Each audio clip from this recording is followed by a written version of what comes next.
welcome to another video that it took me way too long to post. As you could probably tell from the title and thumbnail, I'm drawing my OC Eliel for the 5,000th time. I can't stop drawing her. It's an addiction. It's a problem. I can't stop. I don't know why.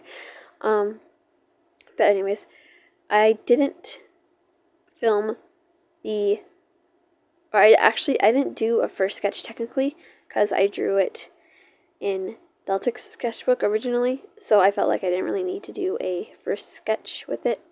And this time, instead of using Sketchbook as my drawing program, I'm using Ibis Paint X, or Ibis Paint, I can't remember which one it's called now, but which is not one. I've used it a handful of times in the past, but it's not one that I normally use. But I feel like it has more features, and is kind of, Sketchbook is very beginner friendly, but I feel like as you progress as an artist and as you learn more about digital art, Ibis Paint is better for getting more in detail and having more access to different brushes and things like that. So I kind of want to start switching myself over to Ibis Paint. So this video is me kind of trying to learn how to navigate it and stuff. And I have to say, I absolutely hate the brush that I used for this drawing. I don't know why I kept using it as the drawing went on. But so for my future drawings that I've started already in Ibis Paint, I'm using the hard dip pen, and it already looks a lot better than this one. I feel like this one is way too pixelated.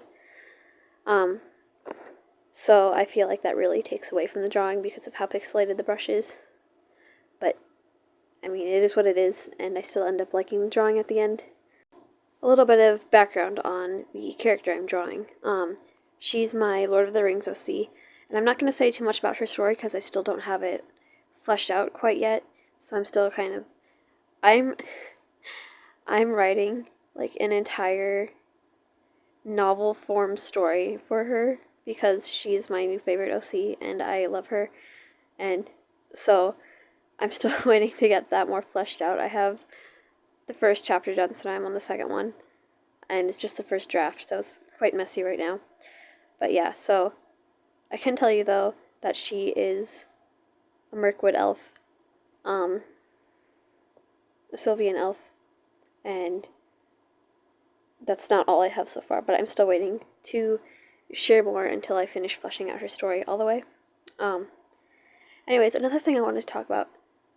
My dad and I just finished Season 2 of Rings of Power. I'm not going to say any spoilers about it. I'm just going to say I love Rings of Power so much. It is such a good show in my opinion, and there is so much hate for it, and I don't understand why.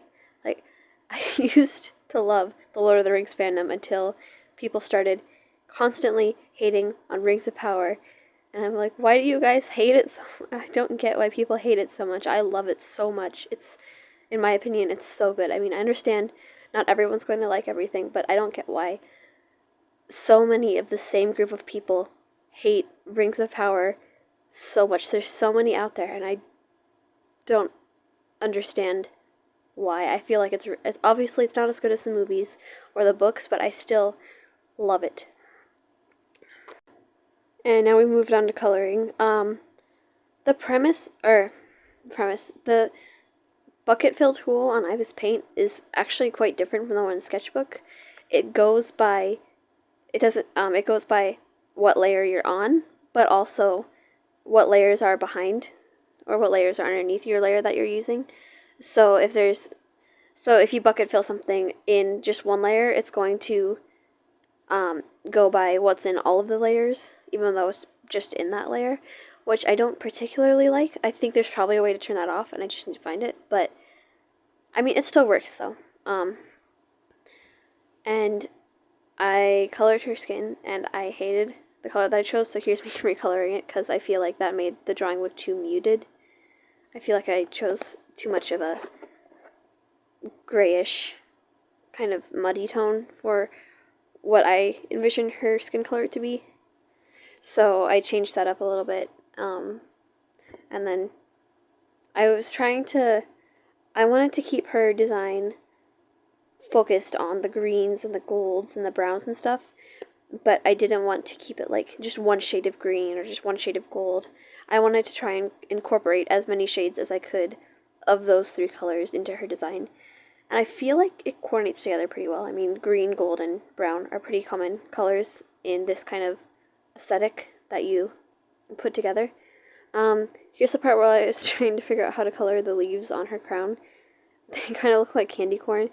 Originally, I was going to do fall leaves, so I just colored them and then blurred them. But I didn't really think it looked that good when they were blurred. It kept kind of washing out the colors. So I ended up just going with green instead of. That was also because I want her dress to change with the seasons too. So I want like the leaf part on her sleeves and her shoes to change based on what season it is.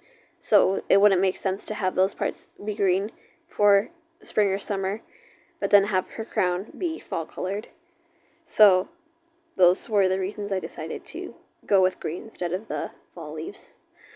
This part, this blouse or top part, or whatever you call it, corset, I don't think it's really a corset, but this was absolutely notorious to draw color and shade, but I think it does look really nice in the end. But it was such a nuisance to do.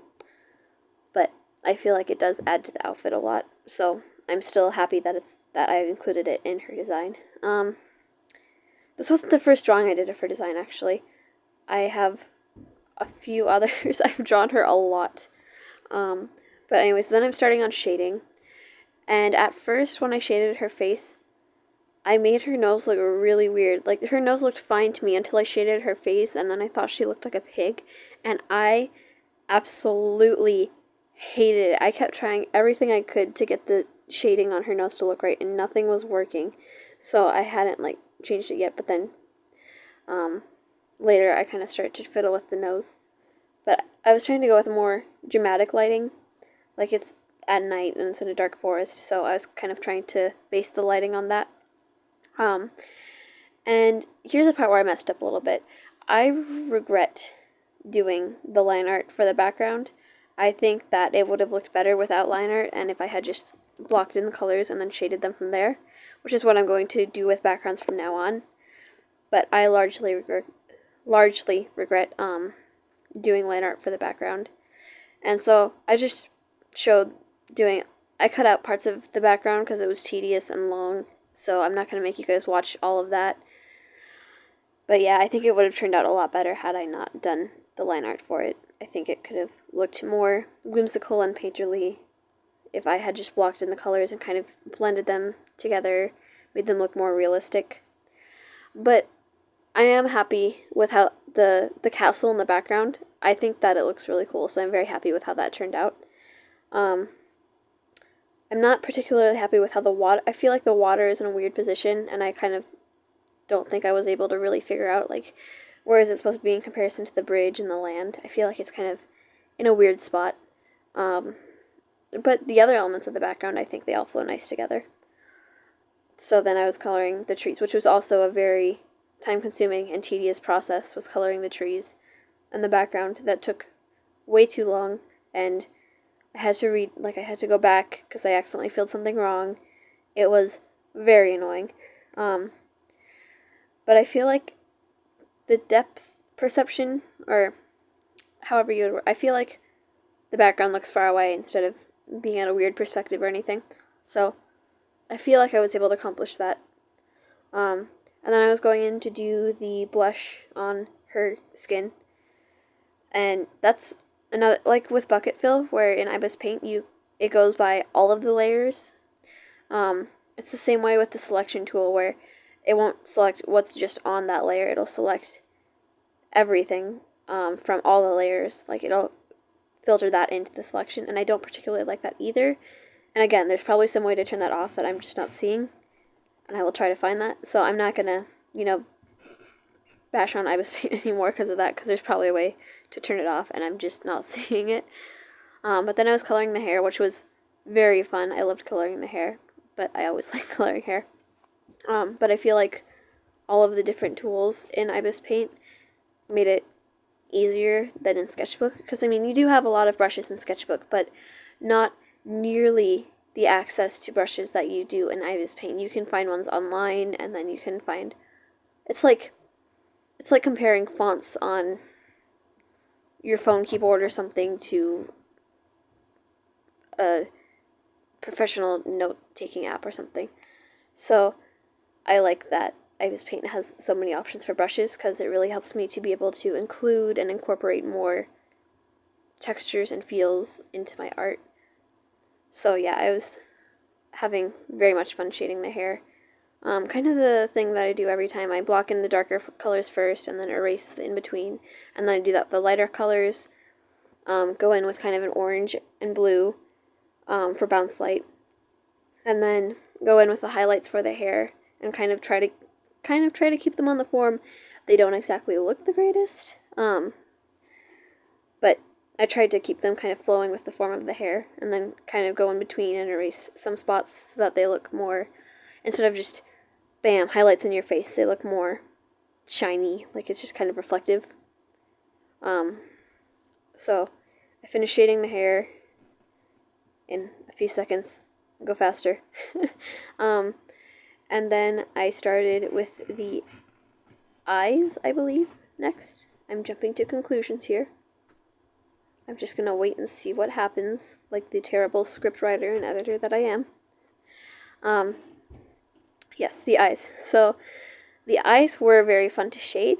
However, I don't like how they turned out. I feel like they make it look very waku waku, if you know what that if you know what I mean by that.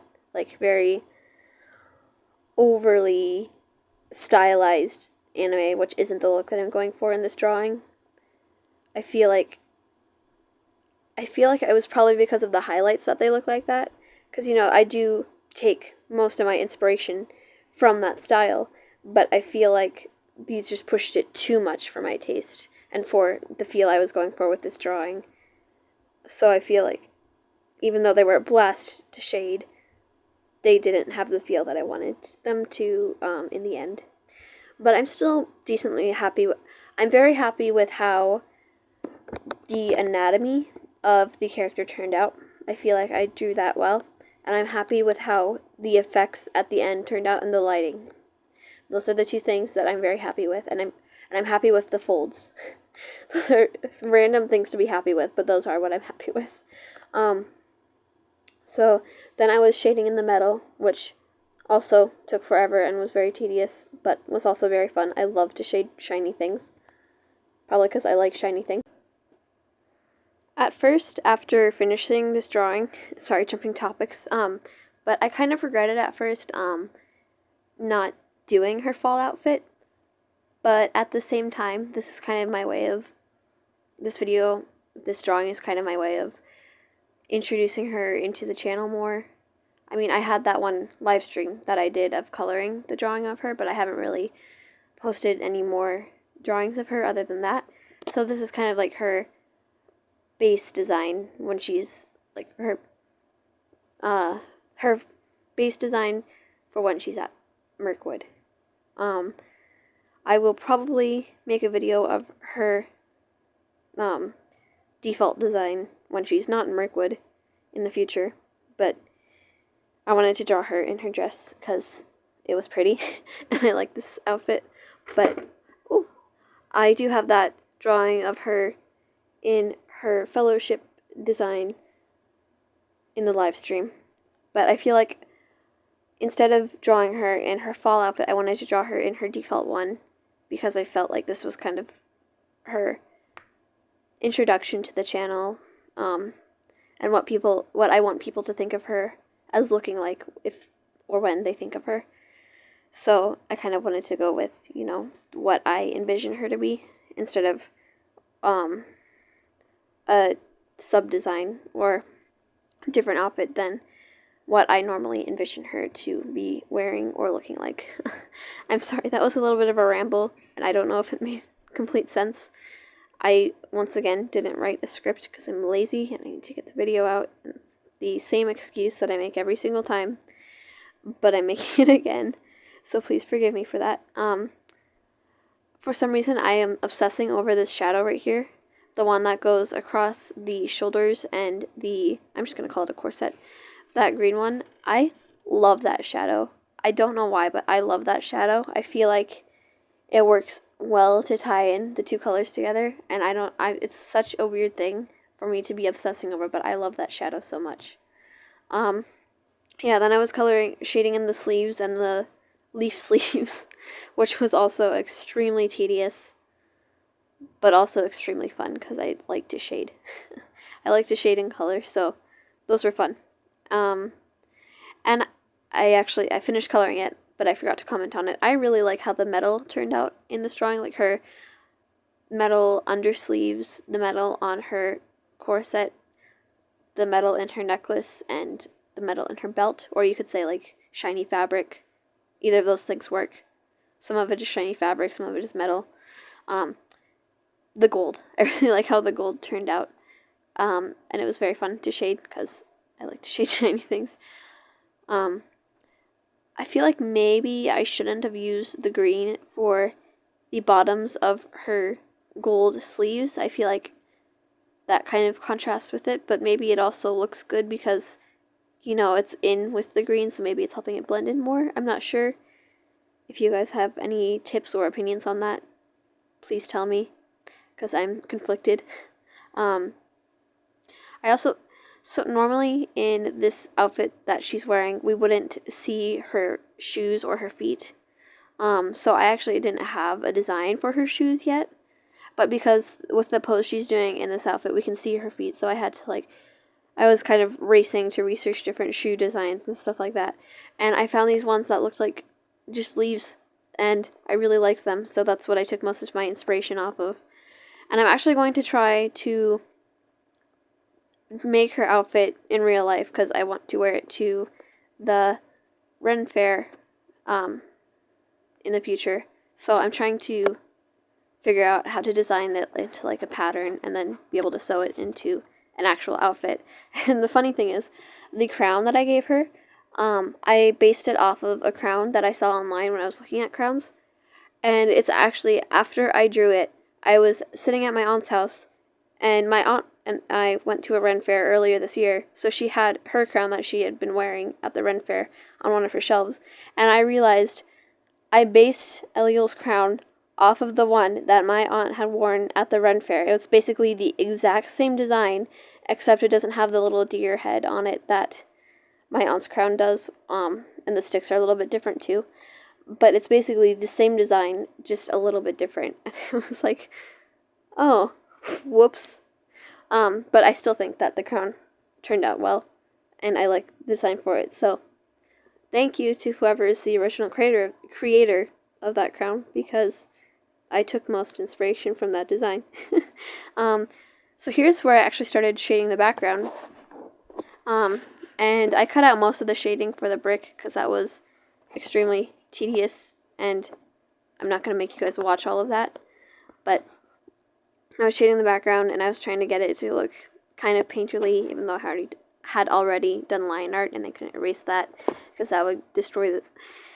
You know, honestly, I could have erased it, but I wasn't thinking. But I went to the online brush library and found a moss brush, and I think that really helped to add to the foresty aesthetic of the drawing. So I really liked the moss brush that I found, and I don't know how to add the links to it or anything, so if you just search moss in Ibis Paint X, you should be able to find it. And it will, when you draw with it, it makes the colors a little bit brighter, almost adds soft glow to them, I think. And at first I was really weirded out by that, and I was trying to figure out, like, why is it going brighter than I'm actually having the color set at? But I do think that in the end it does make it look more moss-like, and I think that's purposeful, because it helps it to make it look more like moss. I'm not 100% happy with how the shading on the trees turned out. I feel like it could have been better, but I feel like the background still looks good for, you know, I don't have much experience with backgrounds or landscapes. I feel like I should probably be better at landscapes, considering I did a landscaping class, but I'm not that good at it. So I feel like for what my abilities are, it's decent. But I'm going to try and draw backgrounds more so that I can get more used to them, and I want to incorporate them into more of my drawings instead of just, a blank white background or like just a block of color. I want to try and draw more backgrounds. So that's a goal that's an artistic goal I have for myself in the near future, is to practice with backgrounds more. Yeah, and I feel like the moss I really love the moss. I feel like it added to the feel of the whole drawing and kind of pulled it all together. So here I was kind of starting to experiment with effects to figure out the lighting, because I wanted it to be like it's in the middle of the night or it's late at night or something when she's outside. So I also found a firefly brush that I found it was like the second brush that came up when I searched fireflies or something. So I used that brush to draw the fireflies everywhere. I decked the entire thing out with fireflies, but I also tried to make them kind of go in a cohesive swirly line. And then the drawing is done, I guess. That was random, but yeah, I really thank you for watching, and I will see you in the next video, which will not come out 6 months from now. I should have it out relatively soon. I apologize for the lack of content, but I'm going to try to get back into a groove and be posting regularly. Thank you so much, and I will see you in less than 6 months. Goodbye.